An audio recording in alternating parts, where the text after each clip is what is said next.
Video பார்த்துட்டு இருக்கும் எல்லாருக்கும் முதல்ல வணக்கம். இந்த வீடியோவில் போய் டிஸ்கஸ் பண்ண போகிறோன்னு பார்த்தீங்கன்னா, நம்ம ஜனநாயகன் படத்துக்கு வந்து இப்போ வந்து ஏ சர்டிஃபிகேட்டை வந்து கொடுத்துருக்கிறதா ப்ரொடக்ஷன் கம்பெனிலேருந்து அஃபிஷியலாக ஒரு நியூ போஸ்டர் மூலமாக அறிவிச்சிட்டாங்க.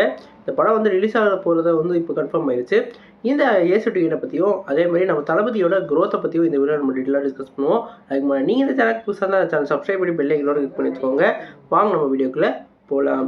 நம்ம ஜனநாயகன் வந்து நம்ம ஹச்வினோத் டைரக்ஷனில் நம்ம தளபதி விஜய் அவர்கள் லீட் ரோலில் ப்ளே பண்ணியிருக்காங்க. இந்த படத்தில் நம்ம அனிருத் அவர்கள் மியூசிக் பண்ணியிருக்காங்க.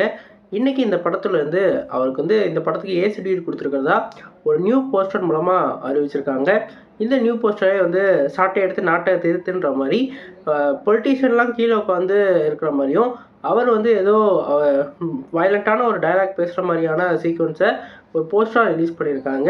இந்த படத்துக்கு ஏற்கனவே ஏ சர்டிஃபிகேட் வந்திருக்கிறதா நிறையா பேர் அன்அஃபிஷியலாக சொல்லிக்கிட்டு இருந்தாங்க. இன்றைக்கி ப்ரொடக்ஷன் கம்பெனி வந்து அஃபிஷியலாக நியூ போஸ்டர் மூலமாக வந்து அறிவிச்சிருக்காங்க. இந்த படத்தோட ரிலீஸ் டேட்டை வந்து நாளைக்கு நம்ம எதிர்பார்க்கறதுக்கு வாய்ப்பு இருக்குது. இந்த படம் வந்து இந்த மாதம் 24ஆம் தேதி வந்து ரிலீஸ் ஆக போகிறதா இப்போ வந்து அன்அஃபிஷியலாக வந்து கன்ஃபார்ம் ஆகிட்டு இருக்கிறதா தெரியுது. குறிப்பாக இந்த போஸ்டரில் நோட்டபுளாக வந்து மென்ஷன் பண்ணது த ஹானரபிள் சீஃப் மினிஸ்டர் தளபதி விஜய்னு சொல்லிட்டு ஜோசப் விஜய்னு வந்து மென்ஷன் பண்ணி அங்கே டைட்டில் கார்டு கீழே போட்டிருக்காங்க. குறிப்பாக சொல்லணும்னா வேறு எந்த போஸ்டர்லையும் அந்த மாதிரி மென்ஷன் பண்ணலை. ஆனால் இந்த போஸ்டரில் வந்து மென்ஷன் பண்ணியிருக்கிறனால கண்டிப்பாக ஜனநாயகன் படத்தோட டைட்டில் கார்டில் அது வந்து கண்டிப்பாக ப்ளேஸ் பண்ணுவாங்கன்னு வந்து சொல்லலாம்.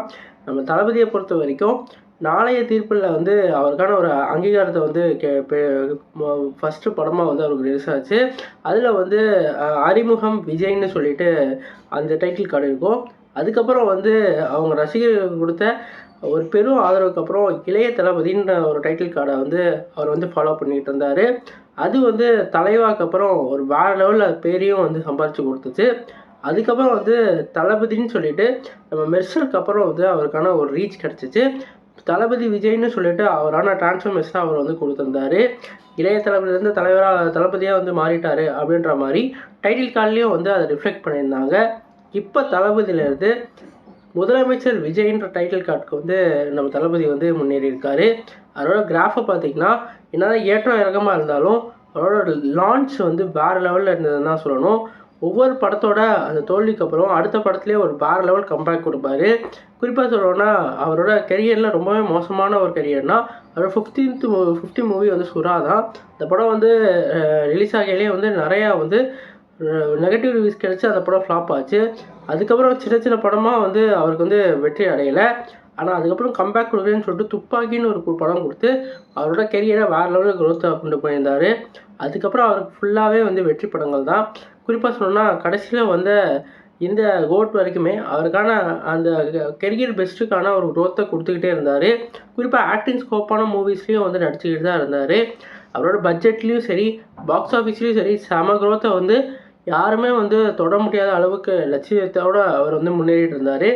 இப்போ அவரோட கடைசி படம் சிஎம் விஜயா அவரோட கெரியரோட பெஸ்ட்டு மூவியாகவும் குறிப்பாக சொன்னால் கெரியரோட ஹையஸ்ட் கலெக்ஷன் மூவியாகவும் இந்த படம் கண்டிப்பாக இருக்குன்றத நம்ம இந்த படத்தோட ரிவ்யூக்கு முன்னாடி அதாவது ரிலீஸாகிறதுக்கு முன்னாடி நம்ம ப்ரெடிக்ட் பண்ணுறோம். ஏன்னா எல்லாருக்கும் வந்து தளபதியோட ஒவ்வொரு சீனையும் சரி ஒவ்வொரு கேரக்டரையும் சரி ஒவ்வொரு டைமெண்ட்ஸ்லேயும் பிடிக்கும். ஆனால் சில பேருக்கு வந்து அந்த தளபதின்ற வார்த்தையே பிடிக்கிற மாதிரி அவர் வந்து சினிமாவே ஒரு ஆட்டத்தை வந்து காமிச்சிட்டு போயிருந்தார். அவரோட கடைசி படம் ஒரு பக்காவான ஃபேர்வெலாக கண்டிப்பாக இருக்கும்னு நம்பலாம். இந்த படத்துக்கு வந்து அதிகமாக ரேட் வந்து வைக்கக்கூடாது.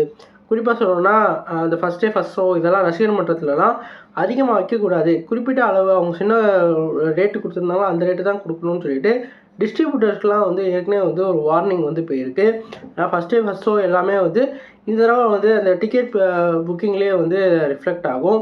குறிப்பாக சொல்லணும்னா முதல் நாள்லாம் 1500 2000லாம் வந்து அந்த படத்துக்கு டிக்கெட் கொடுப்பாங்க.